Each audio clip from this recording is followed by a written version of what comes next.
नमस्ते, नमस्कार, जय हिंद दोस्तों। आप सभी का बहुत बहुत स्वागत है आपके अपने प्लेटफॉर्म द ऑफिसर्स एकेडमी में। साथियों, घड़ी में बज चुके हैं रात के 9 और अपने वादे के मुताबिक मैं शशि शरण उपस्थित हूं आप सभी लोगों के सामने।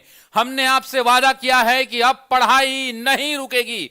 जी हां दोस्तों, हमने आपसे कहा था कि ऑफिसर्स एकेडमी दुनिया के इतिहास का, और यूं कहें कि भारत की अगर बात करें तो भारत का इतिहास का पहला ऐसा कोचिंग संस्थान है जो अब 24 घंटे छात्र हित में लाइव पढ़ा रहा है। तो वैसी परिस्थिति के अंदर में हम अपने किए गए वादे के मुताबिक आपसे मेहनत करने को तैयार हैं और हम उम्मीद करते हैं कि आप भी इसी क्लास को पढ़कर सिलेक्शन छीन कर लेंगे।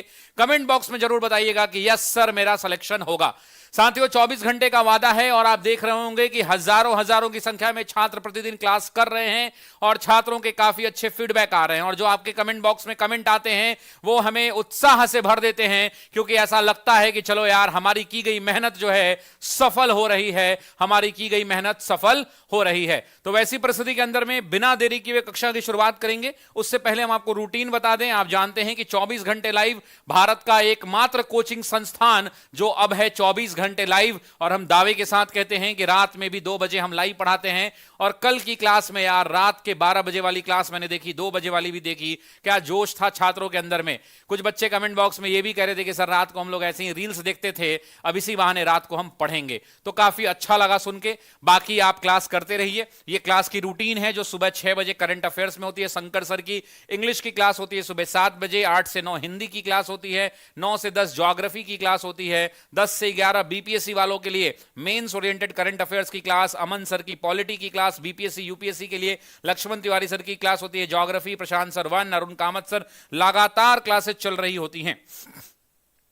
तो आप प्रतिदिन आपको बहुत सारी क्लासेस मिलने वाली हैं। आज हम इस कक्षा के अंदर में आधुनिक भारत के इतिहास की चर्चा करेंगे। आप सभी जानते हैं कि भारतवर्ष के तमाम प्रतियोगी परीक्षाओं के भीतर आधुनिक भारत के इतिहास के प्रश्न पूछे जाते हैं और प्रश्नों की जटिलता को देखते हुए समय समय पर प्रैक्टिस करना बहुत महत्वपूर्ण होता है। उसी प्रैक्टिस की इस कड़ी में, उसी श्रृंखला में हम आगे बढ़ रहे हैं और आज की इस कक्षा में आपको बेहतरीन और टफ क्वेश्चन मिलेंगे। ऐसे बहुत सारे नए प्रश्न मिलेंगे और मैं दावे के साथ कहता हूं कि इस 15 प्रश्नों के अंदर में कम से कम 7 से 8 ऐसे प्रश्न होंगे जो आपको चौंका सकते हैं। तो चलिए शुरू करते हैं क्लास। आप कमेंट बॉक्स में आंसर देते चलेंगे, बाकी आप बेहतरीन डिस्कशन के लिए तैयार रहिए, क्योंकि ऑफिसर्स एकेडमी ने ठाना है आप सबको सरकारी नौकरी दिलवाना है। तो चलिए साथियों शुरू करते हैं। किसने कहा कि यदि भगवान अस्पृश्यता को सहन करते हैं तो मैं उन्हें कभी भगवान नहीं मानूंगा? यह एनसीईआरटी का क्वेश्चन है, डायरेक्टली लाइन से निकाला हुआ है। यह एनसीईआरटी की क्लास 12 की किताब से, क्लास 12th वाली किताब से यह डायरेक्टली क्वेश्चन बनाया गया है।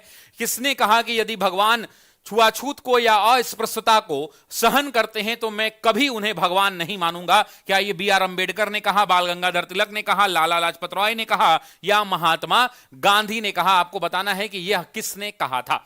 अब साथियों, जब हम इस प्रश्न के उत्तर की बात करते हैं तो इस प्रश्न का उत्तर जो होता है वो क्या हो जाएगा? तो आप भी जानते हैं कि इस प्रश्न का जो सही उत्तर हो जाएगा साथियों, वो कोई और नहीं बल्कि बाल गंगाधर तिलक हो जाएगा। आप सभी जानते हैं कि बाल गंगाधर तिलक ने ही इस बात को कहा था। इस बात को आप जान लीजिए, बाल गंगाधर तिलक इस प्रश्न का सही उत्तर हो जाएगा। अब 2-3 चीजें हैं जो आपको यहां से, बाल गंगाधर तिलक को एक उपाधि दी गई थी, जरा कमेंट करिए। लोकमान्य की उपाधि बाल गंगाधर तिलक को दी गई थी। आप जानते हैं कि भारत के अंदर में राष्ट्रीय एकता को दिखाने के लिए यहां पर जो है पाल होते थे, यहां बाल होते थे और यहां लाल होते थे। जब एनसीईआरटी की क्लास 12 का चैप्टर नंबर 11 या 12 पढ़ेंगे तो उस चैप्टर में पेज नंबर 288 पर साथियों आपको क्या मिलेगा? वहां मिलेगा कि भारत के अंदर में ये जो प्रश्न है यहां से बनाए जा सकते हैं कि भारत के अंदर में राष्ट्रीय संगठन को दिखाने का यह प्रयास था। आप इस बात को समझिए कि जब आप बाल लाल पाल कहते हैं, जब यहां पर आप पाल की बात करते हैं, यहां पर आप बाल गंगाधर तिलक की बात करते हैं और यहां लाला लाजपत राय की बात करते हैं, तो ये बाल लाल पाल की तिकड़ी सिर्फ एक शब्द नहीं है।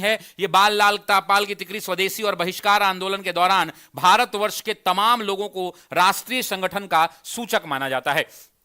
अब बात कर लेते हैं बाल गंगाधर तिलक की। आप जानते हैं कि तिलक भारत के अंदर में किस विचारधारा, जरा कमेंट करो, उग्रवादी विचारधारा के प्रणेता माने जाते थे, उग्र राष्ट्रवादी विचारधारा के समर्थक माने जाते थे। तिलक ही थे, बाल गंगाधर तिलक ही थे जो, आपको याद होगा कि इनकी 2 पत्रिकाएं आती थी। एक पत्रिका होती थी केसरी और दूसरी पत्रिका होती थी साथियों मराठा। जब जब आप भारत के इतिहास में गणपति महोत्सव की बात करते हैं तो राष्ट्रीय एकता को संगठित करने के लिए धार्मिक प्रयोग इन्होंने किया। आप अगर शिवाजी जयंती की बात करते हैं तो शिवाजी जयंती भी इन्होंने ही राष्ट्रीयता का, एकजुटता का, क्रांतिकारी विचारधारा का प्रचार प्रसार और धार्मिक रूप से लोगों को संगठित करने का इन्होंने प्रयास किया था। उसी तिलक ने कहा था, यह तिलक को एक एग्जाम में क्वेश्चन पूछा गया है, यूपीएससी का क्वेश्चन है कि भारतीय राष्ट्रवाद का भागीरथ ऋषि किसे कहा जाता है। अगर आज के बाद साथियों एग्जाम में कभी पूछ दे आपसे कोई पूछ दे कि भारतीय राष्ट्रवाद का, आपसे कोई पूछ दे कि भारतीय राष्ट्रवाद का, आपसे पूछ सकता है कि निम्न में से किसे भारतीय राष्ट्रवाद का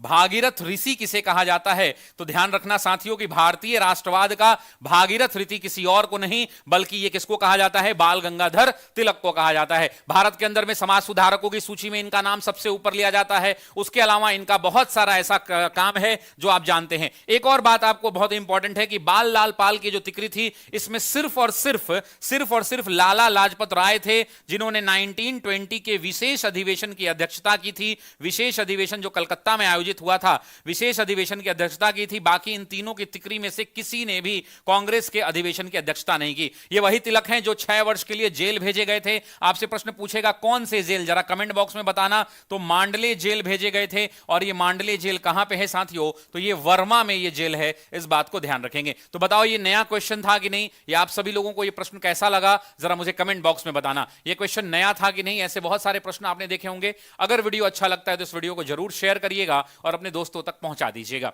चलिए आगे बात कर लेते हैं। भागीरथ ऋषि, बहुत सारे बच्चे कमेंट कर रहे हैं, है ना। अच्छा एक और बात बताइए मुझे, मैं आपसे जानना चाहता हूं, बाल गंगाधर तिलक की मृत्यु कब हुई थी? कोई डेट बता सकता है क्या? क्लास में पढ़ाते समय हमने डिस्कस किया था कि तिलक की मृत्यु जो है 1 अगस्त 1920 को हुई थी। 1 अगस्त 1920 को जब भारत के अंदर में एक बड़े आंदोलन की शुरुआत हो रही थी, जिसे आप नन कॉपरेशन मूवमेंट कहते हैं, यानी असहयोग आंदोलन कहते हैं। तो उसी असहयोग आंदोलन के दौरान, उसी असहयोग आंदोलन की शुरुआत वाले दिन ही 1 अगस्त 1920 को बाल गंगाधर तिलक की मृत्यु हो गई थी। और इसी कारण आंदोलन को क्या कर दिया गया था, तो आंदोलन को डिले कर दिया गया था। इसी से एक और प्रश्न बनता है कि तिलक स्वराज कोष कितने का टारगेट था? तो याद रखिएगा साथियों, तिलक स्वराज कोष की जब बात करते हैं तो तिलक स्वराज कोष जो है 1921 में 1 वर्ष पूरा होने के बाद बनाया गया और इसका टारगेट था 1 करोड़ रुपए इकट्ठा करने का। साथियों कितने करोड़ रुपए? 1 करोड़ रुपए। और इस 1 करोड़ रुपए से आंदोलन को चलाने का, और आंदोलन को चलाने के साथ साथ स्वदेशी का प्रचार करते हुए 20 लाख भारतीयों के बीच में 20 लाख चरखा वितरित करने का भी इन्हीं का प्लान हुआ करता था। तो अगर हम बात करें इस प्रश्न का सही उत्तर क्या हो जाएगा, तो सही उत्तर हो जाएगा बाल गंगाधर तिलक। प्रश्न का उत्तर हो जाएगा बी विकल्प। Next, Who was the teacher of Birsa Munda? ये प्रश्न कई बार कंफ्यूज कर जाते हैं बच्चे, इसलिए बहुत ही आसान सा प्रश्न भी आप कह सकते हैं, लेकिन ये बच्चे चूंकि कंफ्यूज कर जाते हैं इसलिए इस प्रश्न को मैंने लिया है कि आखिर वो बिरसा मुंडा की जब हम बात करते हैं तो बिरसा मुंडा के गुरु कौन हुआ करते थे? आपको याद होगा बीपीएससी की शिक्षक भर्ती, बीपीएससी टीआरई के अंदर में, बीपीएससी टीआरई 3.0 में भी ये क्वेश्चन आया था ना। तो आप समझिए कौन थे, क्या वो स्वामी सहजानंद थे, क्या वो आनंद पांडे थे, जत्रा भगत थे, या एमएन रॉय हुआ करते थे? आपसे पूछ रहा है कि बिरसा मुंडा के शिक्षक कौन हुआ करते थे, तो प्रश्न का सही उत्तर हो जाएगा आनंद पांडे। आप आनंद पांडे की बात करते हैं तो माननीय आनंद पांडे ही बिरसा मुंडा के गुरु हुआ करते थे। मुंडा आदिवासियों का विद्रोह हुआ करता था, और आप जानते हैं कि जब हम मुंडा विद्रोह की बात करते हैं तो मुंडा विद्रोह कहां पर साथियों, तो अभी के झारखंड वाला जो इलाका है उसी झारखंड के इलाके में हुआ करता था। 1899 से लेकर के बहुत सारे इतिहासकार 1900 तक ही मानते हैं, कुछ किताबों के अंदर में 1901 भी दिया जाता है। इस आंदोलन का नेतृत्व किसने किया था, तो इस आंदोलन का नेतृत्व बिरसा मुंडा ने किया था। इसे उलगुलान वाली कहानी भी आपको याद होगी। उसके अलावा जब हम बात करते हैं तो यह मुंडा आंदोलन वो आंदोलन था जिसमें आप बात कर, अच्छा मुंडा का जन्म कब हुआ यह भी जान लीजिए। तो बिरसा मुंडा आप जानते हैं बटाई करने वाले परिवार के अंदर में, खेती बाड़ी करने वाले परिवार के अंदर में पैदा हुए थे। 1875 में 1875 ईस्वी में इनका रांची के आसपास में एक गांव है, जिस गांव का क्या नाम था, उलीहातू नाम का गांव था। क्या नाम था जरा कमेंट करना। उलीहातू नाम का, उलीहातू गांव था साथियों। इसी गांव में बिरसा मुंडा पैदा हुए थे, और जब से वो थे उसके बाद इनको पता ही है कि आदिवासी लोग इन्हें भगवान बोलते थे, आदिवासी लोग इन्हें कई अन्य नामों से पुकारते थे। बिरसा भगवान तक की उपाधि इनको दी गई थी। इन्होंने अपने आप को ही बोला, 1895 का वो टाइम पीरियड था, जब आप किताबों को पढ़े होंगे तो आपको पता होगा कि 1895 का वो टाइम पीरियड था जहां पे इन्होंने खुद को स्वयं घोषित कर लिया कि मैं भगवान का भेजा हुआ क्या हूं, तो मैं भगवान का भेजा हुआ दूत हूं, भगवान का भेजा हुआ दूत हूं। और लोगों से कहा कि तुम्हारी समस्त समस्याओं का समाधान मैं करवा सकता हूं। उसके बाद पूरी आंदोलन के बारे में आपने पढ़ा होगा, और आप जानते हैं कि छोटा नागपुर पठारी इलाकों के अंदर में इस आंदोलन को जो है आगे बढ़ाया गया। फिर वो कहानी मुझे पता है जेल में मृत्यु वगैरह, वो पूरी कहानी आपने पढ़ी होगी। अब आइए, एक और नाम आपको दिखा होगा जिसका नाम है जतरा भगत। जतरा भगत की जब बात करते हैं तो यह भी इलाका छोटा नागपुर का पठारी इलाका 1920 और 21 का वो दौर हुआ करता था। और आपने एक आंदोलन सुना होगा जिसको कहते थे ताना भगत आंदोलन। कौन सा आंदोलन? ताना भगत आंदोलन। साथियों आपको पता होगा ताना भगत आंदोलन, और यही वो ताना भगत आंदोलन था। ताना भगत आंदोलन जिसकी बात कर रहे हैं 1920-21 का इलाका, छोटा नागपुर का इलाका, और उसी छोटा नागपुर के इलाके के अंदर में इस आंदोलन का नेतृत्व किसने किया? तो जतरा भगत ने किया। जबकि एम एन रॉय के बारे में कल ही की क्लास में हम चर्चा कर रहे थे कि भारत के अंदर में जब जब संविधान के सलाहकार की बात आती है तो आपको पता है कि साम्यवादी दल के गठक माने जाते थे, साम्यवादी दल के साम्यवादी विचारधारा के नेता थे। और इन्होंने ही 1920 में, आपको याद होगा, यही वो एम एन रॉय हैं जिन्होंने 1920 में ताशकंद में, कहां पर साथियों जरा कमेंट करना एक बार, ताशकंद के अंदर में साथियों इन्होंने क्या किया था? तो साम्यवादी दल का इन्होंने गठन किया था। इन्होंने साम्यवादी दल का गठन किया था। ये साम्यवादी विचारधारा के नेता माने जाते थे, इस बात को भी ध्यान रखना है। तो इस प्रश्न का जो सही उत्तर क्या हो जाएगा? वो हो जाएगा, अच्छा, स्वामी सहजानंद है ऊपर में, इनको भी ले लीजिए, इनसे भी संबंधित इस बार क्वेश्चन आया था। ये वही स्वामी सहजानंद हैं साथियों जिन्होंने अखिल भारतीय किसान सभा का गठन किया था। अखिल भारतीय किसान सभा का गठन हुआ था। और अखिल भारतीय किसान सभा का गठन कब किया? तो 1936 के अंदर में, 1936 के अंदर में। उसके पहले भी इन्होंने किसानों के लिए आवाज उठाई। ये वही व्यक्ति थे जिनका जन्म उत्तर प्रदेश में हुआ था, यानी जन्मस्थली तो यूपी थी लेकिन कर्मस्थली इनकी अगर हम बात करते हैं तो कर्मस्थली बिहार हुआ करती थी। ये आपसे एग्जाम में पूछता है कि स्वामी सहजानंद सरस्वती का आश्रम कहां था? तो आप भी जानते हैं इनका आश्रम पटना के बगल में एक जगह है जिसे आप बिहटा कहते हैं साथियों। क्या कहते हैं? बिहटा कहते हैं। और इसी बिहटा में इनका आश्रम है स्वामी सहजानंद सरस्वती का। इस बात को आप ध्यान जानते होंगे। गांधीवादी विचारधारा के मूल प्रवर्तकों की श्रेणी में एक लिए जाते हैं। गांधी के बहुत बड़े समर्थक थे और इन्होंने कई बार किसानों से संबंधित जो है आंदोलन किए हैं। इस बात को ध्यान रखना है। अगला प्रश्न लेते हैं। Who hosted the Indian national flag at the midnight of December 31st 1929? 31 दिसंबर 1929 को अर्धरात्रि में भारतीय राष्ट्रध्वज को किसने फहराया था? क्या वो मोतीलाल नेहरू थे? क्या वो डॉक्टर राजेंद्र प्रसाद थे? क्या वो महात्मा गांधी थे? क्या वो जवाहरलाल नेहरू थे? आपसे पूछ रहा है कि वो कौन व्यक्ति थे जिन्होंने तिरंगा झंडा 31 दिसंबर 1929 को साथियों फहराया था। और जब जब 31 दिसंबर 1929 की बात आएगी साथियों तो आप जानते ही हैं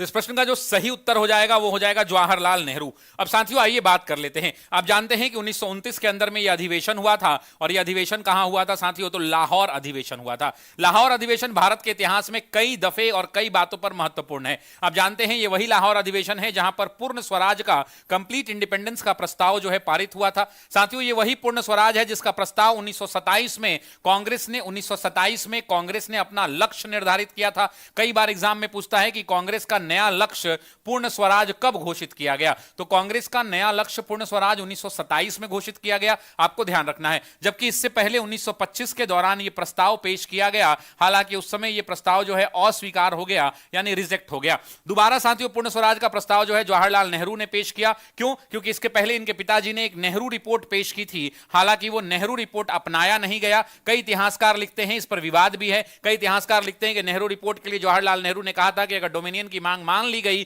तो मैं पूर्ण स्वराज नहीं मांगूंगा।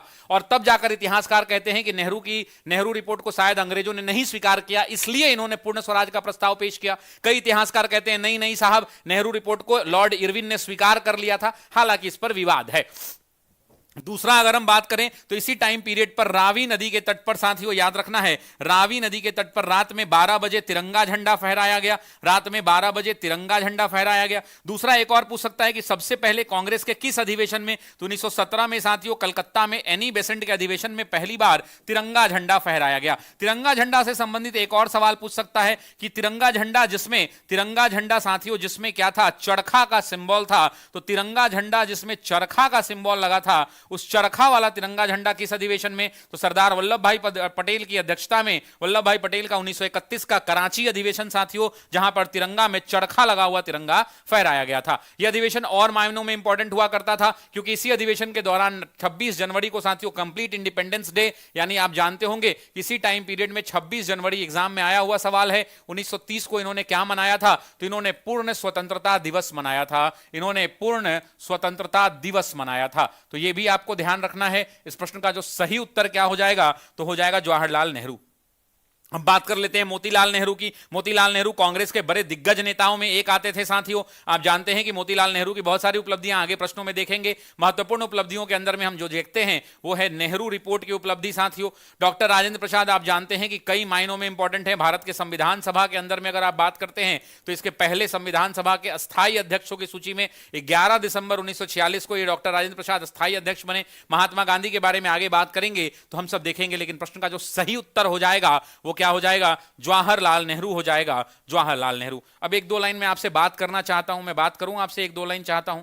आप मुझे बताइए कि ऑफिसर एकेडमी का ये जो 247 लाइव फ्री क्लासेस चल रही हैं यूट्यूब पे, क्या इसमें क्वालिटी शानदार मिल रही है? यस और नो में उत्तर दीजिएगा। मैं आपसे पूछ रहा हूं कि क्या क्वालिटी आपको शानदार मिल रही है? कोई शिकायत नहीं है ना? कोई शिकायत नहीं है। क्वालिटी कैसी मिल रही है? क्वालिटी शानदार मिल रही है कि नहीं? क्योंकि हमारा जो उद्देश्य है उससे सिर्फ खाना पूर्ति नहीं हो सकती है। हमारा उद्देश्य यह है कि 24 घंटे हम आपको जो पढ़ा रहे हैं उससे आपको काफी ज्यादा फायदा मिले साथियों। हमारी चाहत यह है कि उससे आपको काफी ज्यादा क्या मिले? तो काफी ज्यादा आपको फायदा मिले। हम आपको चाहते हैं कि आपको क्या मिलने वाला है? तो हम चाहते हैं कि आपको काफी ज्यादा साथियों फायदा मिले, ये हमारी चाहत है।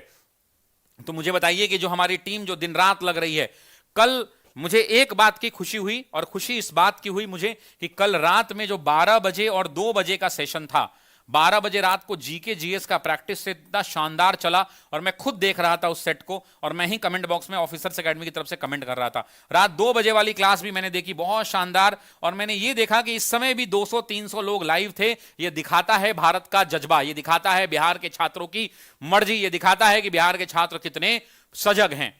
तो मेरी एक बात मानेंगे क्या? मेरी एक बात मानेंगे क्या? ऑफिसर्स एकेडमी की टीम की तरफ से एक पोस्टर कम्युनिटी में लगाया गया है, एक पोस्टर कम्युनिटी में लगाया गया है। मैं चाहता हूं कि इस पोस्टर का स्क्रीनशॉट लेकर के आप सभी लोग उसको जरूर शेयर कर दें। बस हाथ जोड़कर यही विनती है, हाथ जोड़कर बस यही विनती है आप सभी लोगों से कि उस पोस्टर को जरूर शेयर करें। जिस पोस्टर को ऑफिसर्स एकेडमी के कम्युनिटी में लगाया गया है, जहां पर लिखा गया है कि अब 247 लाइव क्लासेस वाली एक पोस्टर जारी किया गया है। मैं आप सभी छात्रों से निवेदन करता हूं कि उस पोस्टर को जरूर शेयर करें।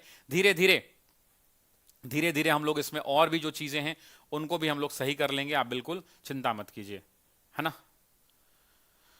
चलिए तो आगे बढ़ते हैं। यस सर, चलिए नेक्स्ट क्वेश्चन।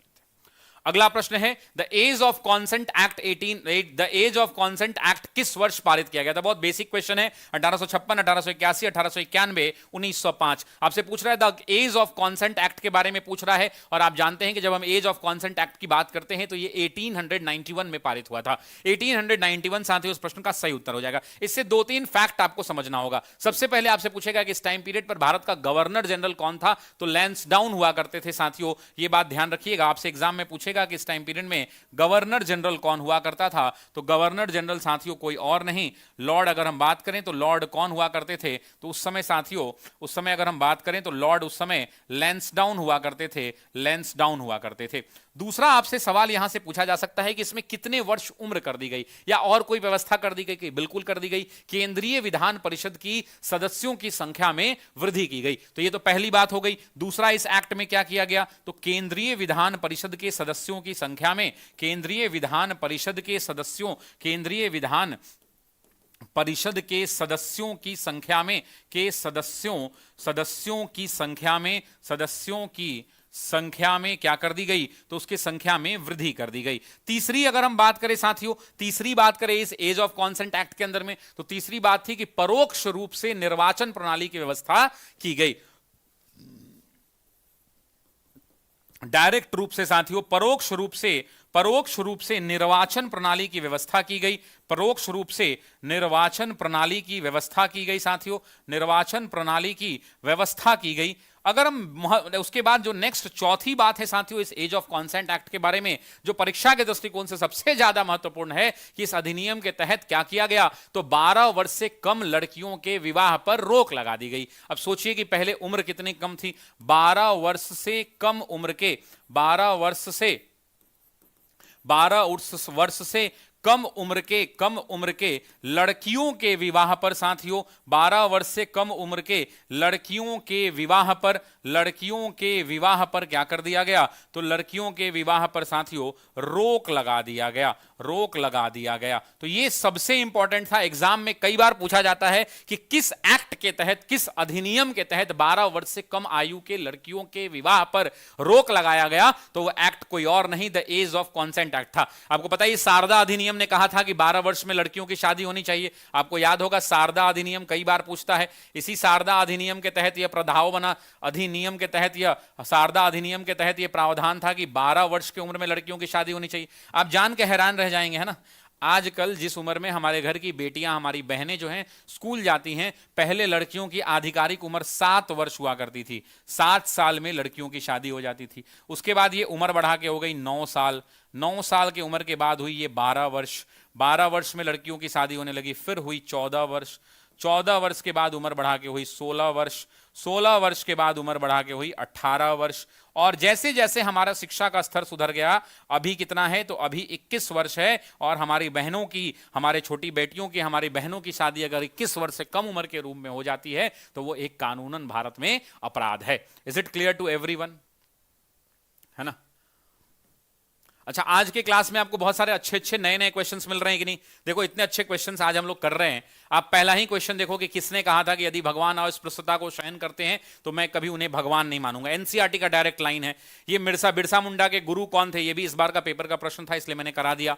ये भी एक अच्छा था कि किसने राष्ट्र ध्वज फहराया था, आपको यहां कंफ्यूजन ना हो। चौथा प्रश्न, the Age of Consent Act, ये भी एक अच्छा प्रश्न था। पांचवां लेते हैं। पांचवां एक पुराना सवाल है, चूंकि हम बिहार में हैं तो बिहार से संबंधित प्रश्नों को भी करना होता है कि when did the 27th session of the Indian national Congress took place? भारतीय राष्ट्रीय कांग्रेस का 27वां अधिवेशन किस स्थान पे हुआ? देखो, यहां पे एक विवाद होता है। बहुत लोग जब गिनती करते हैं ना, 1885 से लेकर जब 1912 का गिनती करते हैं तो ये 28वां अधिवेशन आता है। लेकिन आप सभी जानते हैं कि हमने आपको पढ़ाया था 1907 का सूरत अधिवेशन, जिसकी हम गिनती नहीं करते हैं क्योंकि ये बैठक स्टार्ट ही नहीं हो पाई थी। और 1908 के अंदर में आपको याद है कि कांग्रेस का संविधान जो है एक्सेप्ट किया गया था। कांग्रेस का संविधान एक्सेप्ट किया गया था। ये कई सारे इतिहासकारों के अलग अलग तर्क हैं। एक तर्क ये भी दिया जाता है जो इतिहास के पन्नों में दर्ज है। अब 1927 के उस हिसाब से अगर आप देखेंगे तो बांकीपुर इस प्रश्न का सही उत्तर हो जाता है। और बांकीपुर के अंदर में जब हम बात करते हैं साथियों, तो ये 3 मामला यहां पे बड़ी इंपॉर्टेंट है। बांकीपुर अधिवेशन की जब हम बात करते हैं तो ये बिहार में आयोजित पहला अधिवेशन है। आप जानते हैं कि बिहार में कुल 3 अधिवेशन आयोजित किए गए। कितने हुए जरा कमेंट बॉक्स में बताना। सभी लोग एक बार कमेंट बॉक्स में बताओ। बिहार में कुल 3 अधिवेशन। पहला 1912 के अंदर में बांकीपुर में, आर.एन. मुधोलकर इसके अध्यक्ष हुआ करते थे। आर.एन. मुधोलकर इसके अध्यक्ष कौन थे? आर.एन. मुधोलकर हुआ करते थे। आर.एन. मुधोलकर। एक और बात थी, आप जानते हैं कि कांग्रेस का पिता किसे कहा जाता है? कांग्रेस का पिता एओ ह्यूम को कहा जाता है। और जब कांग्रेस के पिता एओ ह्यूम की बारी आती है तो यही वो अधिवेशन था। इसी अधिवेशन में जब बैठक चल रही थी 1912 तक कोई नहीं जानता था कि कांग्रेस का पिता कौन है। ये 1912 के इसी अधिवेशन में कांग्रेस के पिता के रूप में ह्यूम की घोषणा हुई थी। कांग्रेस के पिता किसको कहा गया? एलन ऑक्टेवियन ह्यूम, जिसे आप एवो ह्यूम कहते हैं। स्कॉटलैंड का निवासी हुआ करता था, जिसे हर्मिट ऑफ शिमला का जो है उपाधि दिया गया था। यही व्यक्ति जो भारत में पक्षी विज्ञान का जनक कहा जाता है। स्कॉटलैंड का मूल निवासी, ब्रिटिश सेवा के अंदर में थे, आईसीएस अधिकारी थे, बंगाल सिविल सेवा के अधिकारी थे। 1849 में नौकरी ज्वाइन की, 1882 के अंदर में रिजाइन किया। ये वही एलन ऑक्टेवियन हुए हैं जिन्हें कांग्रेस का पिता कहा गया। ये वही व्यक्ति हैं जो कांग्रेस के सेक्रेटरी रहे 1885 से 1906 तक के अंदर में। दोस्तों, इस बात को ध्यान रखना है। दूसरा जो है साथियों कब हुआ? 1922 में, 10 वर्ष के बाद। कहां हुआ? आप भी जानते हैं, गया में सीआर दास यानी चितरंजन दास, स्वराज पार्टी वाली कहानी आपको पता होगी। और लास्ट जो है 1940 में रामगढ़ में हुआ था। चूंकि झारखंड अलग नहीं हुआ था इसलिए रामगढ़ बिहार में आता था। और यहां पे आप जानते हैं देश के पहले शिक्षा मंत्री मौलाना अबुल कलाम आजाद, सबसे कम उम्र के अध्यक्ष मौलाना अबुल कलाम आजाद। उसके बाद अगर बात करें सबसे लंबी अवधि तक अध्यक्ष तो मौलाना अबुल कलाम आजाद। प्रश्न का उत्तर जो हो जाएगा वो हो जाएगा डी विकल्प। दोस्तों, नेक्स्ट, ये सफल छात्रों की सूची है। सिर्फ सूची में इतनी फोटो नहीं है, ऑफिसर्स एकेडमी ने हजारों हजार, आप 5,000, 10,000, 15,000 ऐसे रिजल्ट्स जो हैं सफल छात्रों के ऑफिसर्स एकेडमी ने दिए हैं, और हम अपने आप को गौरवान्वित कहते हैं कि हमने बिहार में इतने सारे बच्चों को सफल बनाया। शायद ही बिहार का ऐसा कोई गांव होगा। आप में से कितने लोग ऐसे हैं जिनके आसपास के गांव में जो स्कूल हैं, आप जिस भी गांव में रहते हैं ना, आप चले जाइएगा, कल जाइए आप। मैं तो आपसे यही कहता हूं ना, मुझसे मत पूछिए कि ऑफिसर्स एकेडमी से कितने रिजल्ट होते हैं बीपीएससी के अंदर में। आप अपने गांव के, जिस गांव में भी आप रहते हैं, उस गांव के बगल वाले स्कूल में चले जाइएगा और पूछिएगा कि जो लोग नए शिक्षक बीपीएससी से पास करके आए हैं, उनसे पूछिएगा कि आपने पढ़ाई कहां से की गई थी। मैं दावे के साथ कह सकता हूं कि उसमें जरूर एक ना एक छात्र आपको ऐसा मिलेगा जो कहेगा कि हम हाथों में पड़ गए छाले हैं, फिर भी कलम संभाले हैं, हम ऑफिसर एकेडमी वाले हैं। तो इसी जोश और जुनून को कायम रखना है मेरे दोस्तों, इसी जोश और जुनून को कायम रखना है। ऑफलाइन बैच ऑलरेडी स्टार्ट हो चुका है टीचर का साथियों। ऑफलाइन बैच बीपीएससी का भी शुरू हो गया है, जिसमें हमारे ऑनलाइन स्टूडेंट्स में 10,000 रुपए का डिस्काउंट दिया जा रहा है। आगे बता दूंगा, फीस में 10,000 की छूट है बोर्डिंग रोड सेंटर पे। मैं चाहता हूं कि यहां पे जो फोटोज लगे हुए हैं, ऐसे बहुत सारे छात्रों के फोटो हैं, लेकिन मेरी इच्छा है कि आप सबके भी फोटो लगे। यस और नो, लगना चाहिए कि नहीं लगना चाहिए, मुझे बता दीजिए।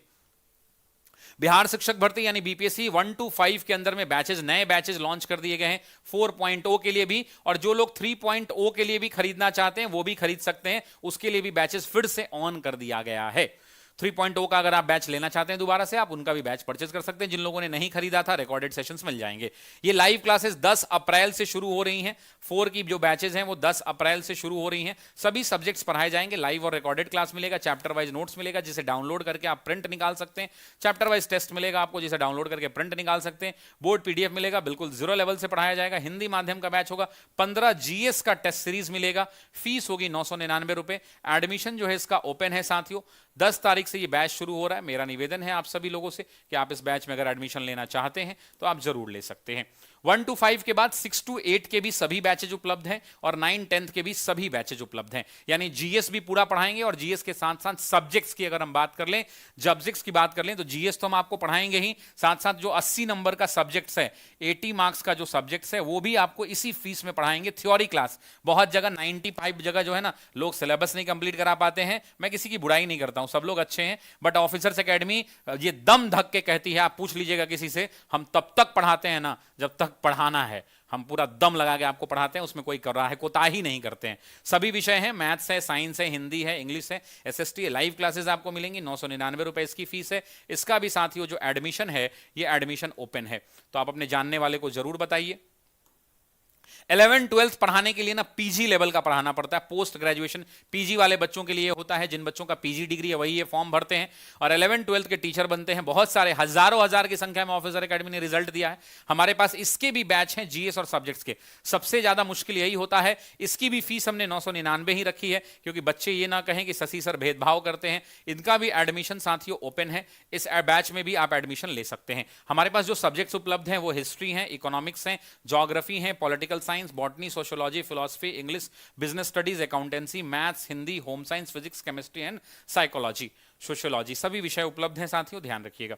अगला प्रश्न लेते हैं। जवाहरलाल नेहरू ने भारतीय राष्ट्रीय कांग्रेस के किस अधिवेशन की अध्यक्षता नहीं की थी? आपसे ये पूछ रहा है कि कौन सा अधिवेशन है जिसकी अध्यक्षता नहीं की थी। लाहौर अधिवेशन आप जानते हैं 1929 किया था, लखनऊ अधिवेशन 1936 किया था, फैजपुर अधिवेशन 1937 किया था, 1940 का ये जो अधिवेशन था साथियों, ये किसने किया था? तो आप भी जानते हैं, ये मौलाना अबुल कलाम आजाद ने किया था। ये किसने किया था? मौलाना अबुल कलाम आजाद ने किया था। अगर हम मौलाना अबुल कलाम आजाद की बात कर ले तो गांधी के ये भक्त हुआ करते थे। सबसे पहले 1923 के अंदर में साथियों आपको पता है कि इन्होंने विशेष अधिवेशन की अध्यक्षता की थी, विशेष अधिवेशन की अध्यक्षता की थी और सबसे युवा अध्यक्ष बने थे। कितने वर्ष की आयु में, अगर पूछ दे जरा कमेंट करके बताना सभी लोग, कितनी वर्ष की आयु थी? एनसीईआरटी कहता है 35 वर्ष की आयु में सबसे युवा अध्यक्ष। दूसरा साथियों 1940 से लेकर 45 तक आप बात कर लें, सबसे लंबी अवधि तक, longest ever served Congress president की अगर बात कर ले बिफोर इंडिपेंडेंस, तो यही हुआ करते थे। सबसे लंबी अवधि तक ये क्या थे?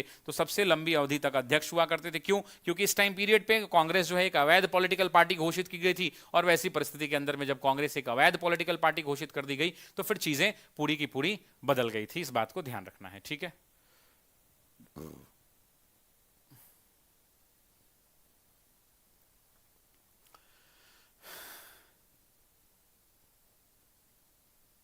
जो लोग भी कमेंट बॉक्स में अगर कुछ बातें कर रहे हैं उनको आप डायरेक्टली जो है ना ब्लॉक लिस्ट में डाल दीजिए, परमानेंट में, है ना, टाइम आउट मत कीजिए। मैं तो यूं कहता हूं कि जो पढ़ने वाले नहीं है ना, उन नालायकों को आप ब्लॉक लिस्ट में डाल दीजिए, ठीक है। इसलिए डाल दीजिए क्योंकि एक गंदी मछली जो है पूरे तालाब को गंदा कर सकती है। इसीलिए इसीलिए हम आपसे बस इतना कहना चाहते हैं, ठीक है। जो भी लोग वैसा कर रहे हैं उस हिसाब से आप कर दीजिए उन लोगों को, ठीक है ना। क्यों पड़े हो चक्कर में, कोई नहीं है टक्कर में, ठीक है भाई। अब इतना कह लिया आपने, अब आपकी बारी खत्म हो गई और फिर अब मेरी बारी आ गई, ठीक है। बढ़े आगे, शुरू करें।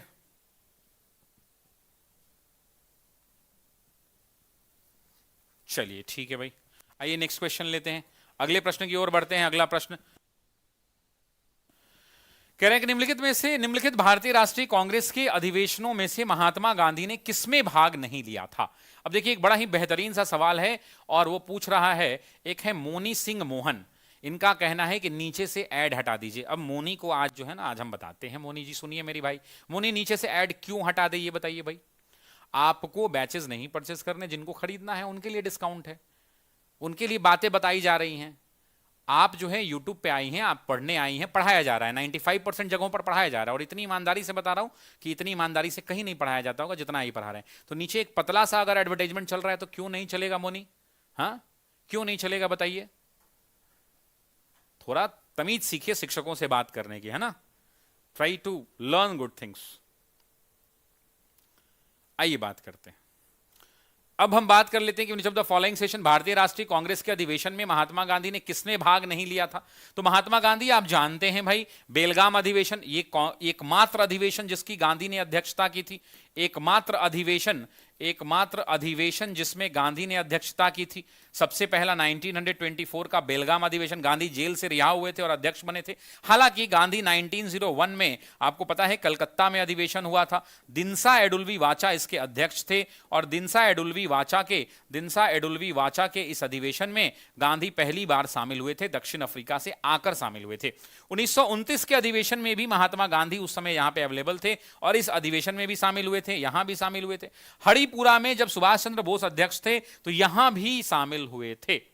लेकिन यहां शामिल होने के बाद अगर हम बात कर लें कि यहां भी गांधी शामिल हुए थे, लेकिन अगर हम बात करें कि यहां शामिल होने के बाद क्या हुआ, यहां शामिल होने के बाद क्या हुआ, तो यहां शामिल होने के बाद बस इतना हुआ मेरे दोस्तों, इतना हुआ कि त्रिपुरी इस प्रश्न का जो है सही उत्तर हो जाएगा। क्यों, अब मैं आपको बताता हूं, समझिए। त्रिपुरी के अधिवेशन में गांधी स्वयं नहीं गए, अपनी जगह किसको भेजा, तो अपनी जगह इन्होंने भेजा गोविंद वल्लभ पंत को। किसको भेजा, गोविंद वल्लभ पंत को भेजा। इन्होंने साथियों किसको भेजा, तो इन्होंने गोविंद वल्लभ पंत को भेजा और इन्होंने कहा कि भाई मैं नहीं रहूंगा, मेरी जगह कौन रहेंगे, तो मेरी जगह गोविंद वल्लभ पंत रहेंगे। अब इस बात को समझिए, गोविंद वल्लभ पंत को भेजा और त्रिपुरी का अधिवेशन वही अधिवेशन है जिसके अंदर में महात्मा गांधी खुद अध्यक्ष पद के दावेदार नहीं बनकर किसको बनाया, तो आपको ही पता है कि पटाभी सीतारामैया को बनाया। और आपको याद होगा कि पटाभी सीतारामैया की हार हुई, इसमें सुभाष चंद्र बोस जीत गए। और जब जाकर गांधी जी से सुभाष चंद्र बोस ने कहा कि कोई बात नहीं गांधी जी, हम हारे, आपके कैंडिडेट तो हार गए, आप बताइए आपको क्या चाहिए, मैं वो करके दूंगा। गांधी ने कहा नहीं नहीं, ये तो मेरी व्यक्तिगत हार है। और जब गांधी ने कहा कि ये मेरी व्यक्तिगत हार है, तो वैसी परिस्थिति के अंदर में वहां पर सुभाष चंद्र बोस नाराज हुए। और आप भी जानते हैं कि सुभाष चंद्र बोस और गांधी की तो कभी बनी नहीं। अच्छा, कौन कौन चाहता है कि मैं एक दिन थ्योरी पढ़ाऊं, गांधी वर्सेज बोस। मेरी बड़ी इच्छा है एक दिन थ्योरी पढ़ाने की कि गांधी और बोस में क्या अंतर था, मेरी इच्छा है। कौन कौन है ऐसे?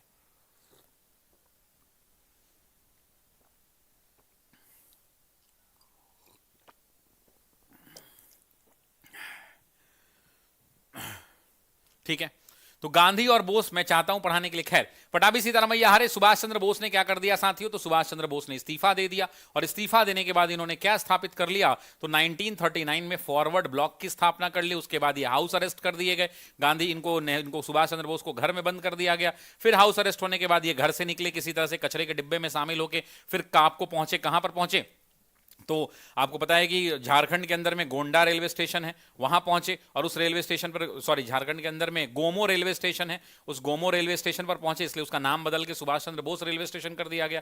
यहां से कालका मेल ट्रेन पकड़ी, इसका भी नाम बदल के मोदी जी ने कर दिया भैया सुभाष चंद्र बोस एक्सप्रेस। उसके बाद यहां से गए तो जर्मनी पहुंचे, जर्मनी में हिटलर से मुलाकात की। फिर आपको आगे की कहानी मैंने क्लास में पढ़ा रखी है, तो इस प्रश्न का सही उत्तर डी विकल्प हो जाएगा। नेक्स्ट क्वेश्चन, बारिंद्र कुमार घोष के क्रियाकलापों ने एक गुप्त क्रांतिकारी संगठन को बंगाल में जन्म दिया। बहुत ही बेसिक सा क्वेश्चन है कि बारिंद्र घोष की जब हम बात करते हैं तो आप जानते हैं कि बारिंद्र कुमार घोष की जब हम बात करते हैं उन्हीं से संबंधित ये प्रश्न है। आपसे पूछ रहा है कि क्रांतिकारियों का एक गुप्त संगठन यहां पर बनाया गया, उस संगठन का नाम क्या था? क्या वो अनुशीलन समिति था? क्या वो स्वदेश बांधव समिति था? क्या वे व्रती समिति था? और क्या वह साधना समाज था? तो आप समझिए कि यहां पर क्या पूछ रहा है, एक गुप्त क्रांतिकारी, एक पूछ रहा है। खैर ये जितने भी संगठन दिए गए हैं वो सभी के सभी क्या हैं? क्रांतिकारी ही हैं। ठीक है, अब देखिए जैसे एक और समिति हुआ करती है जिसको युगांतर समिति कहते हैं, याद है? क्लास में पढ़ाया था युगांतर समिति, युगांतर समिति।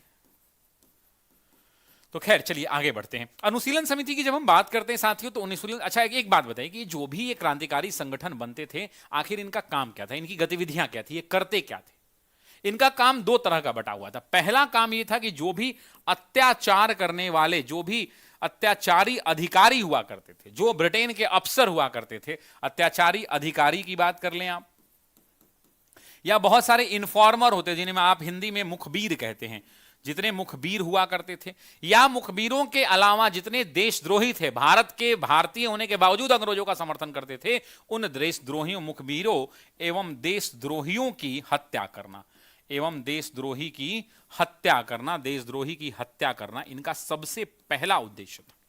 दूसरा अगर बात कर लें कि आखिर ये क्रांतिकारी करते क्या थे, तो ये दूसरा काम ये करते थे कि डाका डालते थे, ट्रेन लूटते थे, मतलब डाका डालकर, डकैती कर कर हथियार खरीद लेते थे, या तो हथियार लूट लेते थे या फिर पैसा इकट्ठा कर लेते थे और इसे ये नाम देते थे कि हम स्वदेशी डकैती करते हैं। तो आपसे एग्जाम में पूछा जा सकता है कि स्वदेशी, एनसीईआरटी का टर्म है ये, स्वदेशी डकैती का मतलब क्या होता है? तो स्वदेशी डकैती का मतलब यह होता है कि डाका डालना और डाका डालकर क्या करना, पैसों की लूट करना, और पैसा लूटने के बाद उससे हथियार खरीदना, और हथियार खरीदने के बाद अपने हिसाब से राष्ट्रीय आंदोलन में उसका प्रयोग करना। ये इनकी मुख्य धारा हुआ करती थी, इस बात को आप समझ लीजिएगा। ठीक है मेरे दोस्तों, तो प्रश्न का जो सही उत्तर हो जाएगा अनुशीलन समिति हो जाएगा। अच्छा, सबसे बड़ा डाका इन्होंने कब डाला, इनका गठन कब हुआ, यह भी आप पूछ सकते हैं। चलिए वो भी देख लेते हैं। इसके गठन की जब हम बात करते हैं तो गठन 1902 में आप बात कर सकते हैं, बांग्लादेश की आज की जो राजधानी है ढाका। अब इसमें क्या है ना कि आपने एक ही नाम देखा है यहां पे, बारिंद्र कुमार घोष, लेकिन ये सिर्फ बारिंद्र कुमार घोष नहीं थे।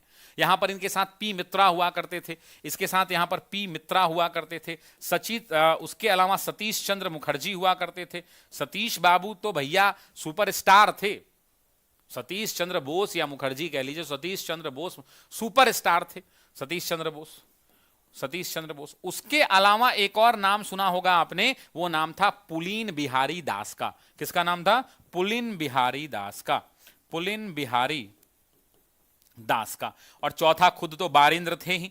ये चार लोगों ने मिलकर प्रमुखता से, बारिंद्र घोष तो थे, ये चार लोगों ने मिलकर प्रमुखता से अनुशीलन समिति का गठन किया, और उसके बाद इन्होंने डाका डालना शुरू किया, हथियार खरीदने के लिए पैसे इकट्ठा करने शुरू कर दिए, अत्याचारी अधिकारियों की हत्या करने लगे, साथ ही साथ मुखबिरों की हत्या करने लगे, भारतीय देशद्रोहियों की हत्या करने लगे, और अपने हिसाब से इनका भी उद्देश्य क्या था? इनका भी उद्देश्य था भाई देश की स्वतंत्रता। जितनी भी भारत में विचारधाराएं उनकी सबका अंतिम उद्देश्य क्या? स्वतंत्रता। हर के रास्ते अलग अलग थे। जैसे उदारवादी थे तो अनुनय विनय की नीति अपनाते थे, फोल्डेड हैंड पॉलिसी अपनाते थे, बातचीत का रास्ता अपनाते थे, 3P पॉलिसी, पिटीशन, प्रेयर और प्रोटेस्ट की राजनीति करते थे। इनका भी उद्देश्य देश की आजादी था। अगर आप उग्र राष्ट्रवादियों की बात करें, उग्र राष्ट्रवादियों की बात करें, बाललाल पाल घोष की बात करें, तो ये कहते थे हम बातचीत नहीं करेंगे, जरूरत पड़ी तो हम हिंसा का भी प्रयोग करेंगे। अंतिम उद्देश्य क्या है? देश की आजादी। गांधी की विचारधारा, गांधी क्या कहते थे भाई? सत्य और अहिंसा। इनका भी अंतिम उद्देश्य क्या? देश की स्वतंत्रता। उसके अलावा क्रांतिकारी क्या कहते थे कि जरूरत पड़ी नहीं, हिंसा ही एकमात्र साधन है, एकमात्र माध्यम है जिससे देश आजाद हो सकता है। भगत सिंह, चंद्रशेखर आजाद, ये तमाम बड़े बड़े, अशफाक उल्लाह खान, ये सब नेता क्या कहते थे कि हिंसा ही एकमात्र रास्ता है जिससे देश को स्वतंत्रता मिल सकती। ठीक है ना?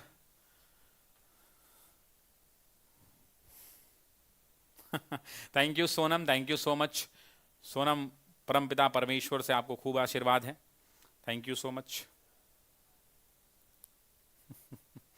चलिए आप सभी लोगों का बहुत बहुत, लाइक तो आप लोग करते नहीं हैं वीडियो को, शेयर तो करते नहीं है, मैं बोलना ही बंद कर दिया हूं, है ना?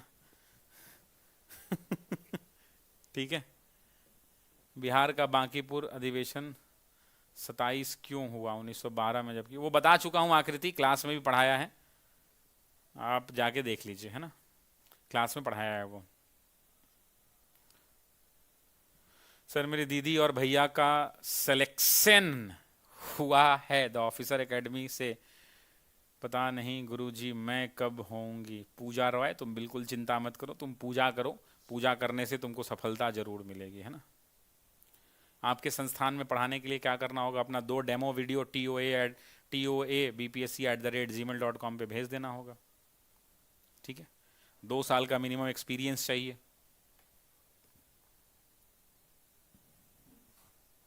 ठीक है। नेक्स्ट क्वेश्चन कह रहे हैं कि क्रिप्स प्रस्तावों के प्रावधान में निम्नलिखित कथनों पर विचार कीजिए। क्रिप्स प्रस्ताव के प्रावधान में संबल कीजिए। भारत की पूर्ण स्वतंत्रता के लिए, बिल्कुल सही बात है भाई, क्रिप्स प्रस्ताव। हाँ, रुक जाइए। संविधान निर्मात्री निकाय की रचना के लिए। अब दूसरी बात समझिए, बड़ा ही टेक्निकल क्वेश्चन है, this question is too much technical in nature. कैसे समझिए, अब आप इस बात को समझिए कि क्रिप्स प्रस्ताव की जब हम बात करते हैं तो क्रिप्स प्रस्ताव क्या था।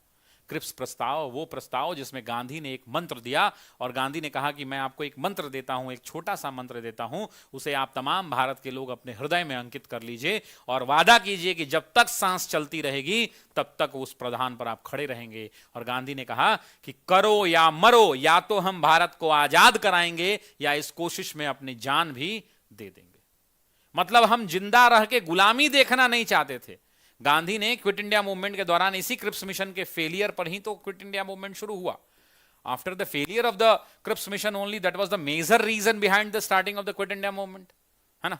खैर, इस प्रश्न की बात कर लेते हैं। इस प्रश्न का जो सही उत्तर क्या हो जाएगा, इस प्रश्न का सही उत्तर बी विकल्प हो जाएगा, क्योंकि क्रिप्स मिशन के अंदर में फुल इंडिपेंडेंस की वो बात नहीं कर रहे थे। अंग्रेज क्या दे रहे थे भारत को, डोमिनियन दे रहे थे। मामला तो यहीं फंस रहा था। इंडियन नेशनल कांग्रेस की क्या मांग थी, आईएनसी कह रही थी कि हमें चाहिए कंप्लीट इंडिपेंडेंस, यानी पूर्ण स्वतंत्रता चाहिए। इंडियन नेशनल कांग्रेस क्या मांग कर रही थी, आईएनसी की मांग क्या थी, इनकी मांग थी पूर्ण स्वतंत्रता। और मुस्लिम लीग तो उधर जिन्ना वाला क्या आलाप रहा था, 1914 सेशन के बाद, 1940 के सेशन के बाद इनका एक ही डिमांड था कि हमको चाहिए पाकिस्तान, है ना। इसलिए आंसर क्या हो जाएगा, बी विकल्प हो जाएगा। नेक्स्ट क्वेश्चन लेते हैं।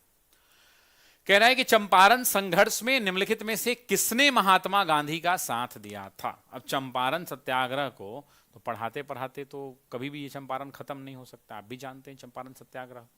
तो चंपारण सत्याग्रह के बारे में यह प्रश्न पूछ रहा है कि चंपारण सत्याग्रह की बात कर रहा है, ठीक है। आइए अब देखिए, चंपारण संघर्ष में निम्नलिखित में से किसने महात्मा गांधी का साथ दिया। क्या वह वल्लभ भाई पटेल और विनोबा भावे थे, क्या वो जवाहरलाल नेहरू और डॉक्टर राजेंद्र प्रसाद थे, क्या वो राजेंद्र प्रसाद और अनुग्रह नारायण सिन्हा थे, क्या वो गांधी के निजी सचिव महादेव देसाई और मनीबेन पटेल थे। अब देखिए, चंपारण संघर्ष की जब आप बात करते हैं तो चंपारण संघर्ष में 2-3 बेसिक बातें ऐसे बताने में तो ये पूरा क्लास निकल जाएगा। चंपारण सत्याग्रह आपको याद होगी, क्लास में मैंने आपको एक कहानी पढ़ाई थी राजकुमार शुक्ल की, है ना, याद है ना, राजकुमार शुक्ल की कहानी। यही वो राजकुमार शुक्ल थे, आपको याद होगा बेलवा कोठी मैंने पढ़ाया था, बेलवा कोठी पढ़ाया था। और बेलवा कोठी के एक मैनेजर हुआ करते थे, एक मैनेजर थे, क्या नाम था जरा बताना कमेंट बॉक्स में, क्या नाम था भाई, मिस्टर एमएन हुआ करता था बेलवा कोठी के मैनेजर। इसी बेलवा कोठी के मैनेजर ने 18 दिन के लिए जेल भेज दिया था, किसको, 18 दिन के लिए जेल भेजा राजकुमार शुक्ल को। और इसी जेल में राजकुमार शुक्ल ने यह प्रण ले लिया कि अब चंपारण में आंदोलन होगा। तो चंपारण आंदोलन की नींव यहीं पर पड़ी। उन्होंने कहा कि किसानों की आवाज नहीं दबेगी, किसानों का शोषण करने वाले नीलहे बगान मालिकों को अब जेल जाना पड़ेगा। यहीं पे वो बात होती। यस सर नो, ठीक है। अब सुनिए 2 बातें और। अब इस प्रश्न का जो सही उत्तर हो जाएगा वो हो जाएगा डॉक्टर राजेंद्र प्रसाद एंड अनुग्रह नारायण सिन्हा। अब देखिए, गांधी के साथ यहां पे बहुत सारे लोग गए, चूंकि यहां पे ये बिहार स्पेशल का भी फ्रंट ले लेता है और ये फ्रंट ले लेता है ओवरऑल का भी। तो अगर हम बिहार स्पेशल के फ्रंट की बात करें तो गांधी के साथ साथ कौन गए, तो सबसे पहले गांधी के साथ डॉक्टर राजेंद्र प्रसाद थे, डॉक्टर राजेंद्र प्रसाद थे। उसके अलावा अगर हम बात करें तो अनुग्रह नारायण की बात कर लेते हैं, अनुग्रह नारायण हुआ करते थे गांधी के साथ। उसके अलावा जरा आप लोग भी कमेंट करिए, उसके अलावा अगर बात करें तो नरहरि पारेख हुआ करते थे। उसके अलावा बात करें तो मौलाना मजहर उल हक हुआ करते थे। उसके अलावा अगर बात करें तो गांधी के निजी सचिव महादेव देसाई हुआ करते थे। महादेव देसाई हुआ करते थे। गांधी को रिसीव करने वाले जेबी कृपलानी हुआ करते थे। बिहार के प्रमुख नेताओं में से एक ब्रजकिशोर बाबू हुआ करते थे।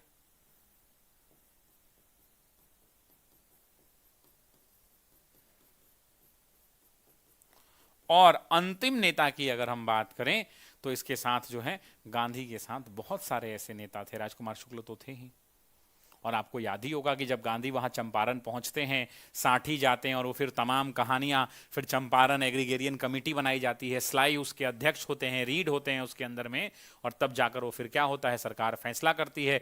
चंपारण एग्रीगेरियन कमेटी में गांधी खुद होते हैं, और अंततः जो नील की खेती वाली जो कहानी थी, वो जो नील की खेती के लिए क्या था, 3 कठिया प्रथा थी। उस 3 कठिया प्रथा मतलब 3/20 यानी 20 कट्ठा में 3 कट्ठा पे जो नील का अनुबंध था, उस नील की खेती की अनिवार्यता को क्या किया जाता है, समाप्त किया जाता है। जो जबरन वसूली की गई थी उसका 25% जबरन वसूली का क्या करना होता है, वसूली का वापस करना होता है ना। तो यह भी ध्यान रखना होगा। अगला प्रश्न लेते हैं। ये सफल छात्रों की सूची है और मेरी इच्छा है कि आप सबकी भी फोटो यहां पे होनी चाहिए। होनी चाहिए कि नहीं होनी चाहिए, जरा एक बार कमेंट बॉक्स में बताइए कि यस सर मेरा भी सिलेक्शन होगा, यस सर हम भी सिलेक्शन लेंगे। जरा एक बार कमेंट बॉक्स में लिखिए, मैं देखना चाहता हूं कि आपके खून में कितना उबाल है। लिखो कमेंट बॉक्स में कि yes sir I will take selection, मेरा सिलेक्शन होगा। लिखिए मेरा सिलेक्शन होगा तो होगा सर, गारंटीड होगा, कोई रोक नहीं पाएगा। ऐसे सभी छात्र जो बिहार शिक्षक भर्ती 4.0 की तैयारी कर रहे हैं या बिहार शिक्षक भर्ती 3.0 की भी अगर आप तैयारी कर रहे हैं, क्योंकि टाइम मिल गया है, तो दोनों परिस्थिति में 3.0 का अलग से बैच है और 4.0 का बैच जो है साथियों 10 अप्रैल से शुरू हो रहा है। यह बैच कब से शुरू हो रहा है, 10 अप्रैल से शुरू हो रहा है। 10 अप्रैल से शुरू हो रहा है। तो वैसी परिस्थिति के अंदर में मेरा निवेदन है कि 1 to 5 में अगर आपको एडमिशन लेना है तो आप ले सकते हैं। सभी सब्जेक्ट्स आपको पढ़ाए जाएंगे, मतलब ना 100 रुपया सब्जेक्ट नहीं पड़ेगा। देखो मैथ हो गया 100 रुपया, रीजनिंग हो गया 100 रुपया, विज्ञान में फिजिक्स हो गया 100 छोड़ो यार, 50 रुपया लिखो। मैथ में 50 रुपया, रीजनिंग 50 रुपया, इधर फिजिक्स 50 रुपया, केमिस्ट्री 50, इससे सस्ता अब क्या हो सकता है यार। बायोलॉजी 50 रुपया, करंट अफेयर 50 रुपया, सामाजिक विज्ञान में एसएसटी आ गया, एसएसटी के अंदर में हिस्ट्री है 50 रुपया, ज्योग्राफी है 50 रुपया, उसके बाद इकोनॉमिक्स है 50 रुपया, उसके बाद पॉलिटी है 50 रुपया, इंग्लिश है 50 रुपया, हिंदी है 50 रुपया, राष्ट्रीय आंदोलन हम पढ़ा रहे हैं 50 रुपया, पर्यावरण 50 रुपया, भूगोल 50 रुपया। अब क्या जोड़ें, 100 रुपया, 200 रुपया, 300, 400, 500, 600, 700, 750, नोट्स वोट्स मिला के 999। अब इससे सस्ता अगर तुम मांगोगे तो ये नहीं हो पाएगा। और हम तो ये कहते हैं ना, हम तो एक बड़ी मजेदार, मेरा एक स्टूडेंट आया सेलेक्ट होने के बाद, उसने कहा सर, बड़ी अच्छी बात उसने कही, उसने कहा कि सर आपने हमसे 1000 रुपये फीस लिया सर, लेकिन आपको पता नहीं है कि इस 1000 रुपये फीस लेकर आपने हमें 60,000, पीजीटी में उसका सिलेक्शन हो गया है, हमें 60,000 रुपया महीना कमाने वाला बना दिया। मेरा दिल एकदम गदगद हो गया। उसने बोला सर 1000 की फीस लेकर आपने, किसी को अच्छा लगे बुरा लगे मुझे फर्क नहीं पड़ता, मैं जो हूं सच है ये तो बोलूंगा। उसने कहा कि सर 1000 रुपया आपने फीस लिया, लेकिन गुरु की ये ताकत है, शिक्षा में ये ताकत है, शिक्षा में ये ताकत है कि 1000 रुपए की फीस लेकर सर आपने मुझे इतना काबिलियत बना दिया कि अब मैं 60,000 रुपया महीना और 7,20,000 रुपया, 7,20,000 रुपया 1 साल का कमाऊंगा सर, और पूरे जीवन भर के अंदर में लगभग 1 करोड़ रुपए से ज्यादा कमाऊंगा, और ये सिर्फ 999 की फीस में हमें मिला है। इसको क्या कौन रोक पाएगा यार, कोई कुछ बोल दे। ये आजकल टेक्नोलॉजी का जमाना है, आके कमेंट बॉक्स में कोई गड़िया सकता है, कोई किसी को उलूल जुलूल बोल सकता है, लेकिन याद रखिएगा जीवन में ना हमेशा गुरु का सम्मान करिए, गुरु का अपमान मत करिए। गुरु का अपमान मतलब भगवान का अपमान होता है, याद रखिएगा इस बात को।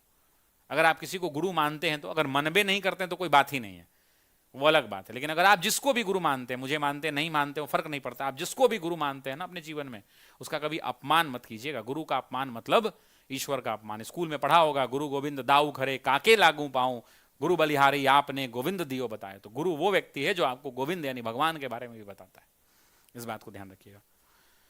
चलिए अगला देख लेते हैं। वैसे स्टूडेंट्स जो 6 to 8 की तैयारी कर रहे हैं और 9 10th की भी तैयारी कर रहे हैं, उनको पूरा थ्योरी क्लास मिलने वाला है, पूरा थ्योरी क्लास मिलने वाला है। जीएस उनकी सब्जेक्ट्स हैं, जीएस पूरा मिलेगा, प्लस 80 मार्क्स वाला सब्जेक्ट भी थ्योरी पढ़ाया जाएगा। इन्हें के ऑब्जेक्टिव करा दिए, इसका भी पूरा थ्योरी टॉपिक वाइज पढ़ाया जाएगा। Math, science, English, Hindi, SST पूरा सब्जेक्ट उपलब्ध है। 999 रुपए इसकी भी फीस है, एडमिशन शुरू है। 11 12 के अंदर में अगर हम बात करें, 11 12 के अंदर में अगर हम बात करें,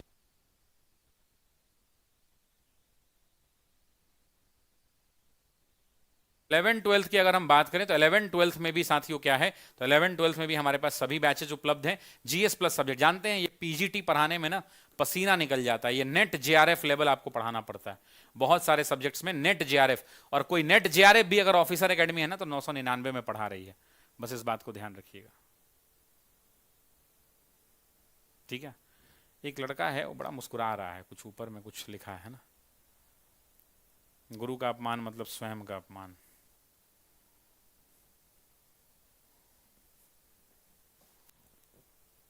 नेक्स्ट, चंपारण कृषि जांच समिति का सदस्य निम्नलिखित में से कौन नहीं था। अब ये थोड़ा डीप क्वेश्चन हो गया है ना। कौन थे भाई, देखिए, FG sly, DJ read, Anugrah Narayan, Mahatma Gandhi. तो ये तो ऐसे ही पकड़ा जाएगा क्योंकि क्लास में मैंने आपको पढ़ाया था, और क्लास में जब मैंने आपको पढ़ाया था तो आपको याद होगा कि मैंने पढ़ाते समय क्लास में आपको लिखवाया है कि ये लोग क्या हैं, तो ये लोग सदस्य हैं। मैंने आपको क्लास में लिखवाया था कि ये लोग सदस्य हैं, है या नहीं है, बताइए जरा।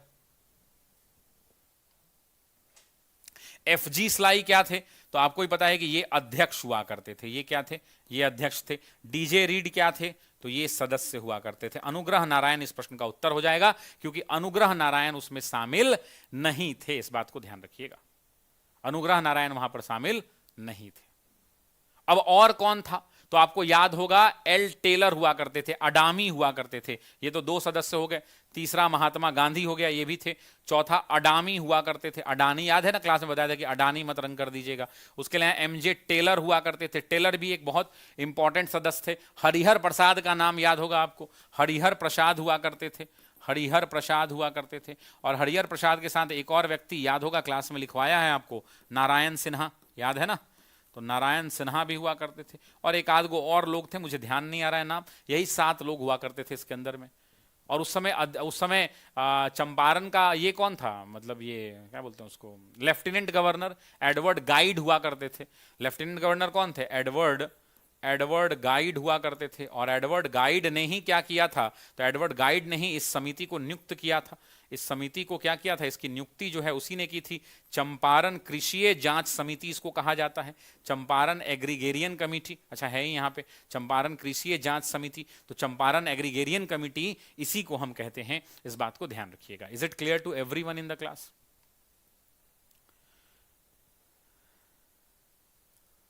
मैं वर्ल्ड हिस्ट्री नहीं पढ़ाता हूं भाई, मुझे वर्ल्ड हिस्ट्री नहीं। मैंने एक बात कही आपसे कि मेहनतें हदें पार करती है, जुनून हालातों को मरोड़ देते हैं, परीक्षा तपस्या की कठिन दौर होती है, और कुछ अपने भी मुश्किलों में छोड़ देते हैं। जवानी किताबों में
साथियों, बीच में बैटरी खत्म हो गई। अब मुझे नहीं पता कि ये कहाँ तक मैं आपको सुना पाया हूँ। बैटरी तो बीच में ख़त्म हो गई, लेकिन अब वो दोबारा पढ़ना पॉसिबल नहीं है। ये दोबारा पढ़ दूँ, आप ही बताइए, आप जैसा कहें। अगर आप कहें तो दोबारा पढ़ दूंगा, और अदरवाइज आगे बढ़ जाएंगे।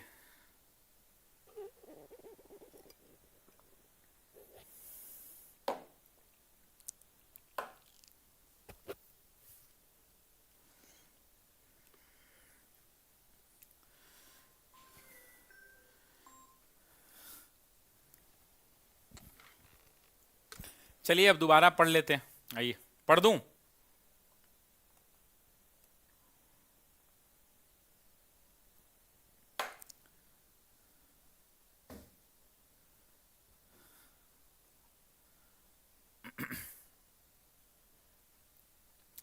मैंने कहा कि मेहनतें हदें पार करती है, जुनून हालातों को मरोड़ देते हैं। परीक्षा तपस्या की कठिन दौर होती है, कुछ अपने भी मुश्किलों में छोड़ देते हैं। जवानी किताबों में ढल रही है, जिंदगी मौसम है हर रोज बदल रही है। लफ्जों में दुख बयां किया नहीं जाता, लड़खड़ाते हुए ही सही पर जिंदगी संभल रही है। पैसा पैसा जोड़ के बापू मेरी किस्मत संवार रहा है, तिनका तिनका बचा के बेटा हर रोज लड़ रहा है। फटे चप्पलों में बापू अब मीलों चलता है, रिजल्ट का क्या होगा इस बात से डरता है। रोटी पका रही मां घर पर, बेटे का पेट यहां खाली है। पटाखे फुट रहे गांवों में, पता नहीं कब दिवाली है। होली खेल रहे सब यार अपने, किस्मत यहां तो जाली है। असफलता लगी जैसे गले मार रहे सब ताली है। ताली मारो ताने मारो, मुझे अब कुछ ना कहना है। संघर्ष जिंदगी है माना, मुझे तो अब बस लड़ना है। असफलता छू भी ले मुझको, मुझको अब ना डरना है। बात बाप के पगड़ी की है तो फिर किस्मत से भी अरना है। तलवार पर लगाकर धार अब कलम उठाना है, घिस घिस कलम पन्नों को अब अंगार बनाना है। रखा बाप ने सर ऊंचा चाहे कुछ भी हालात रहे, इस बार मुझे बापू का सर समाज में ऊंचा रखना है। आंखों में अंगार लिए, हाथों में कलम की धार लिए, खड़ा हूं मैं कर्म पथ पर सपने हजार लिए। तो समय रण क्षेत्र का है, समय का बिगुल बजेगा। परीक्षा की घड़ी है, यह रण क्षेत्र सजेगा। कलम डोलेगी पन्नों पर, इतिहास रचेगी, और मेहनत स्वयं उम्मीदों पर सफल हो नचेगी। ये घड़ी जीतने का है, ये घड़ी उफान देगा। लड़ेंगे इस घड़ी से हम, यही घड़ी पहचान देगा। कलम मयार में साथ है मेरे, जमी देगा आसमान देगा। यही देगा खुशियां घरों की, यही सपनों को सम्मान देगा। तो आंखों में तू अंगार रख, हिम्मत नहीं तू हार। अब जीत हार का तो पता नहीं, पर हिम्मत तू हर बार रख। रख जुनून सीने में अपने, आंखों में प्रतिकार रखो। सफलता चूमेगी कदमों को, बस हौसला बरकरार रखो।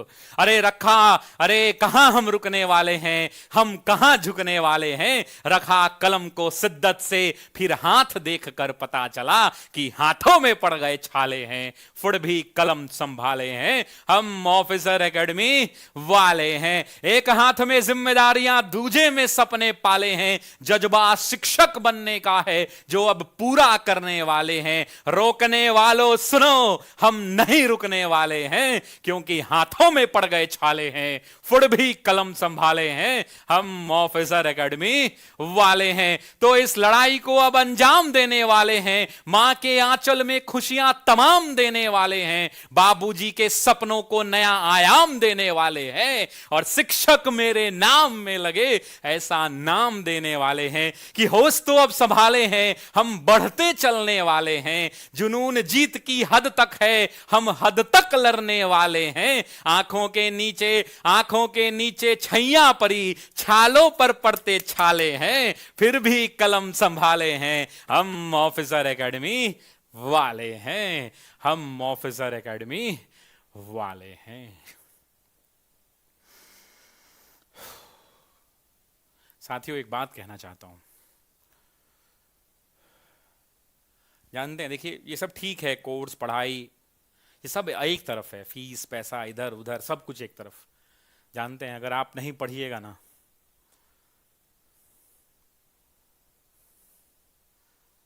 आपके बगल वाला जिस दिन मिठाई भिजवा देगा ना आपके घर पे, उस दिन आपका शर्म से मुंह लाल हो जाएगा। तो मेरी इच्छा है कि आपके सफलता की मिठाई आपके पड़ोसी के यहां जानी चाहिए और उसका मुंह लाल होना चाहिए, आपका नहीं। इसलिए पढ़िए। मेरी बहनें, मैं आप सभी बहनों से कहना चाहता हूं, मेरी बहनें, मैं आप सबसे कहना चाहता हूं, बहना पढ़िए। आपको जिंदगी भर अपने जीवन को पति के डेबिट और क्रेडिट कार्ड पर नहीं काटना है। आपको पतियों से पैसा नहीं मांगना है। आपकी मम्मी का भी और आपके पापा का भी सर ऊंचा रखना है और फक्र से वो भी कहें कि मेरी बेटी भी नौकरी करती है। इसलिए पढ़िए। बस इतना ही कहूंगा बहना, इसलिए पढ़िए। बाकी ये सब तो चलता ही रहेगा, ये सब तो चलता ही रहेगा। चलिए, टाइम हो गया है, आज यहीं छोड़े जाते हैं। आज 12 प्रश्न हम लोग कर रहे हैं, आज यहीं छोड़े जाते हैं। लेकिन ये 3 प्रश्न कल की क्लास में डिस्कस कर लेंगे। जो लोग भी 70वीं बीपीएससी की तैयारी कर रहे हैं वो 999 में पेड बैच ज्वाइन कर सकते हैं। और ये रिजल्ट्स हैं। इससे ज़्यादा कुछ नहीं कहना है मुझे बस इतना ही कहना है कि आप सब खूब मन लगा के पढ़िए और जीवन में सफलता को प्राप्त कीजिए। अगली क्लास केसरी सर की है। केसरी सर अभी साइंस लेकर के आएंगे। उसके बाद फिर आपको पता ही है कि हमारे अमिया सर आते हैं, रात में 11 से 12 फिजिक्स लेते हैं। 12 बजे रात से 2 बजे रात तक जीके जीएस का प्रैक्टिस सेट चलता है। वो काफ़ी महत्वपूर्ण है। जीके जीएस वाला प्रैक्टिस सेट 12 बजे से 2 बजे रात तक चलता है। फिर 2 बजे के बाद काफ़ी अच्छी क्लासेज हैं। लूसेंट का रिवीजन सीरीज है। काफ़ी सारी जो रटने वाली चीज़ें होती हैं ना, वो हैं। देखिए, जैसे अभी मेरी क्लास चल रही थी 9 से 10 में, 10 से 11 में बायोलॉजी चलेगा, 11 से 12 में फिजिक्स चलेगा और 12 से 2 घंटे लगातार जो है 12 से 2 में आनंद सर की जीके जीएस की क्लास होगी। फिर अभिषेक सर की जो है लूसेंट एक्सप्रेस होगी। फिर सुबह में जो है 3:30 से 4:45 पॉलिटी की क्लास होगी और विकास सर जो है ना फिजिक्स की क्लास लेंगे। तो आप सभी लोग, और ये सारी क्लासेस लाइव होंगी। कल मैं देख रहा था ना, बहुत सारे बच्चे कह रहे थे कि सर मेरा नाम ले लीजिए तब हम मानेंगे कि क्लास लाइव है कि नहीं है। बहुत सारे बच्चे कह रहे थे कि मेरा नाम ले लीजिए तब हम मानेंगे कि क्लास लाइव है कि नहीं है। तो हमारे टीचरों ने लाइव में उनका नाम भी ले लिया। हम बेईमानी नहीं करते हैं दोस्त। अगर पढ़ाएंगे लाइव तो कहेंगे लाइव, रिकॉर्डेड करना होगा तो रिकॉर्डेड वीडियो डाल देंगे। और रिकॉर्डेड में हम लोग कभी भरोसा नहीं रखते हैं, है ना। हम लाइव ही चलते हैं। लेकिन हर बार टीचर कमेंट पर रिएक्ट नहीं कर पाते हैं। बाकी आप पढ़ रहे थे द ऑफिसर्स एकेडमी के साथ। इस क्लास के लिंक को अपने दोस्तों के साथ जरूर शेयर कीजिएगा। आशीर्वाद प्राप्त करना चाहते हैं तो इस क्लास के लिंक को व्हाट्सएप के स्टेटस में शेयर कर दीजिएगा। वहां आपको आशीर्वाद जरूर मिलेगा। परमपिता परमेश्वर से यह प्रार्थना है कि आप सभी सफल हों। इसी शब्दों के साथ मुझे विदा दीजिए। मिलेंगे कल रात 9 बजे।